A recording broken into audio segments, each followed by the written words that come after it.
श्री स्वामी समर्थ. जय जय स्वामी समर्थ. माझ्या स्वामी कृपा चॅनलमध्ये सर्वांना नमस्कार.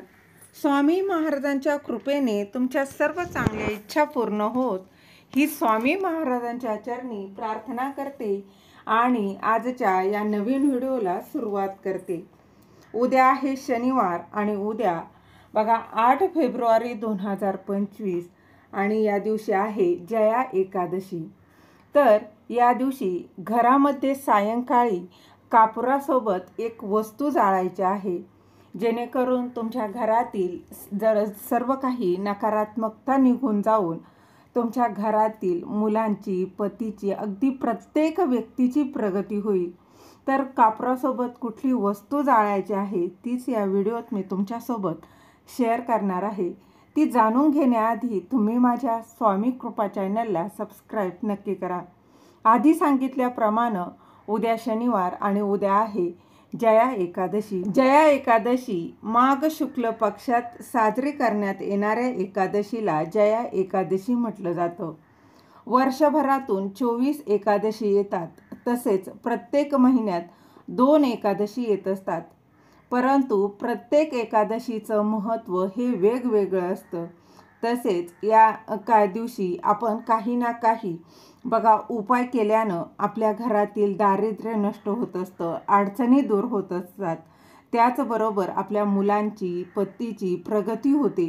यासाठी उपाय जे आहेत ते देखील केले जातात.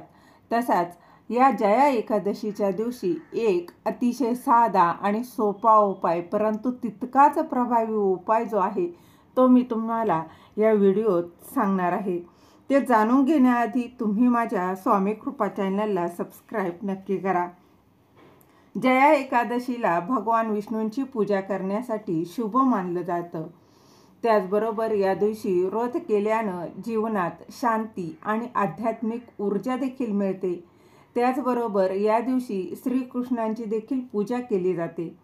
यामुळे मागील जन्मातील पापांपासून मुक्ती मिळते. तसेच मानसिक आराम देखील मिळतो. त्यामुळे या दिवशी प्रत्येक साधकानं उपवास आवश्यक करावा.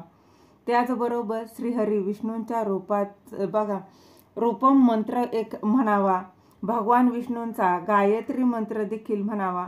त्यामुळे या दिवशी काही उपाय केल्यानं घरातील दारिद्र्यता, गरिबी जी आहे ती दूर होते, ती कमी होते. मुलांची प्रगती होईल. तर बघा पतीची देखील प्रगती होईल. यासाठी मी एक उपाय सांगणार आहे. खूप प्रभावी असा उपाय आहे. आवर्जून करा आणि अनुभव घेऊन बघा. तर बघा उद्या शनिवार देखील आहे आणि उद्या सायंकाळी घरात हा उपाय करायचा आहे. तर संध्याकाळी म्हणजेच दिवे लागण्याच्या वेळी जरी हा उपाय केला तरी चालणार आहे. दिवे लागण्याची वेळ ही माता लक्ष्मी घरात येण्याची वेळ असतेच. म्हणजेच बघा 6:30 नंतर तुम्ही हा उपाय करू शकता. फार उशिरा नाही, तुम्ही 8:30-9 पर्यंत हा उपाय केला तरी चालणार आहे. आणि नाही शक्य झालं तर अगदी नंतर देखील केला तरी चालणार आहे. तर बघा घरातील अगदी कोणीही केला तरी चालेल, परंतु जर त्या घरातील म्हणजे आईने जर केला किंवा बघा महिलेने हा उपाय केला तर अतिशय उत्तम. तर काय करायचं आहे, संध्याकाळी कापरासोबत एक वस्तू तुम्हाला जाळायची आहे. त्यामुळे हा उपाय दिवे लागणीच्या वेळी करायचा आहे. घरात सतत भांडणं होत असतील, घरात नकारात्मकता येत असेल, मुलांचे व वडिलांचे जमत नसेल किंवा बघा मुलाचे आईचे जमत नसेल, घरात नेहमी आजारपण असेल, मानसिक अशांतता असेल, घरात काही बघा कितीही मेहनत केली तरी आर्थिक अडचणी ह्या येत असतील किंवा घरात पैसा टिकत नाही, पैसे आले तरी ते अनावश्यक ठिकाणी खर्च होत असेल, तर यासाठी आपल्याला हा उपाय जो आहे तो करायचा आहे. या उपायाने नक्कीच फायदा होणार आहे. घरात कापूर आपण जाळतो बघा, अगदी प्रत्येक जण कापूर हा सायंकाळी किंवा सकाळी आपण देवपूजा झाली की कापूर जाळतोच.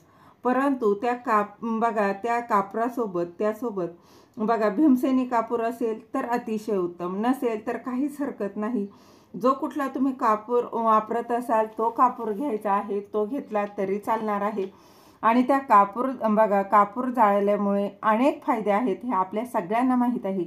संध्याकाळी एक मातीची पंती घ्यायची आहे किंवा कापूर जाळायचं भांडं असेल ते घेतलं तरी चालेल. तर बघा ही पंती घ्यायची आहे, त्यामध्ये थोडेसे तांदूळ जे आहेत ते टाकायचे आहे. त्यावर 7 कापराच्या वड्या ज्या आहेत त्या ठेवायच्या आहे आणि त्या ठेवल्यानंतर थोडेसे साजूक तूप जे आहे ते टाकायचं आहे. 2 अखंड लवंगा घ्या व सफेद किंवा काळे तीळ जे आहेत ते देखील घ्यायचे आहेत. पुन्हा सांगते बघा काय घ्यायचं आहे. थोडेसे तांदूळ घ्यायचे आहे, त्यावर 7 कापराच्या वड्या घ्यायच्या आहे ठेवायच्या आहे. त्यावर थोडंसं साजूक तूप टाकायचं आहे. 2 अखंड लवंगा घ्या, त्यानंतर सफेद किंवा काळे तीळ चिमूटभर घ्यायचे आहे. त्यानंतर 2 अखंड वेलची देखील घ्यायची आहे. हो बघा 2 अखंड वेलची घ्यायची आहे. आणि तिळाला खूप महत्त्व आहे, कारण माघ महिन्यात भगवान श्री विष्णूंना जो दिवा लावतो त्यात तीळ टाकतात. या दिवशी तीळ पाण्यात टाकून त्याने आंघोळ देखील करतात. तसेच थोडी पिवळी मोहरी देखील घ्यायची आहे. पिवळी नसेल तर काळी घेऊ शकता. व हे सगळे हातात आधी घेऊन घरातील प्रत्येकावरून तुम्हाला 7 वेळा उतरवायचं आहे. व उतरवत असताना डोक्याकडून पायाकडे अशी उतरवायचं आहे. घरातील लहान मोठ्या अगदी प्रत्येकावरून ही वस्तू ज्या आहेत त्या उतरवून घ्यायची आहे. घरातील आजारी व्यक्ती असेल तरी देखील उतरवायचं आहे. तसेच आपल्या घराच्या मुख्य दार आहे, जो प्रवेशद्वार आहे, त्यावरून सुद्धा हे 7 वेळा उतरवायचं आहे. व नंतर देवघरासमोर बसून देवघरासमोर बसायचं आहे. बसताना आसन घ्यायचं आहे. आसनावर बसून तो कापूर तुम्हाला प्रज्वलित करायचा आहे व त्यात हे सर्व उतरवलेलं जे आहे त्या वस्तू आहेत त्यामध्ये टाकायच्या आहे. व टाकत असताना भगवान श्रीहरी विष्णूंचा मंत्र देखील तुम्हाला म्हणायचा आहे. तर भगवान श्रीहरी विष्णूंचा मंत्र काय आहे तर बघा, ओम नमो भगवते वासुदेवाय, ओम नमो भगवते वासुदेवाय या मंत्राचा देखील म्हणायचा आहे. व नंतर हे भांडं किंवा ही तुम्ही जे काही पंती जर घेतली असेल किंवा भांडं घेतलं असेल तर ते हातात घेऊन सर्व घरात फिरवून घ्यायचं आहे. व त्यावेळी श्री स्वामी समर्थ, श्री स्वामी समर्थ घरात फिरवताना तुम्हाला हे म्हणायचं आहे. किंवा ओम नमो भगवते वासुदेवाय, ओम नमो भगवते वासुदेवाय हा मंत्र म्हणत तुम्हाला हे संपूर्ण घरात फिरवायचं आहे. म्हणजेच काय, अगदी तुमचा 1 BHK असो 1 RK असो, जेवढं काही छोटं मोठं जेवढं काही घर असेल त्या संपूर्ण घरामध्ये हे तुम्हाला फिरवायचं आहे. परंतु टॉयलेट बाथरूम सोडून संपूर्ण घरात तुम्हाला श्री स्वामी समर्थ किंवा ओम नमो भगवते वासुदेवाय या मंत्राचा जप करत हे कापूर जो आहे तो संपूर्ण घरामध्ये फिरवायचा आहे. व नंतर दाराच्या उंबरठ्यावरच तुम्हाला हे ठेवायचं आहे. व ते शांत झाल्यावर काय करायचं आहे, थोडं पाणी जे आहे ते शिंपडायचं आहे, म्हणजे ते अग्नी शांत करायचं आहे. व नंतर ते कोणत्याही झाडाच्या खोडाजवळ टाकायचं आहे. हा उपाय तुम्ही जया एकादशीच्या दिवशी म्हणजेच उद्या संध्याकाळी नक्की करा. यामुळे घरातील वाईट शक्ती निघून जाईल, घरात सकारात्मकता येईल, एक पॉझिटिव्हिटी येईल.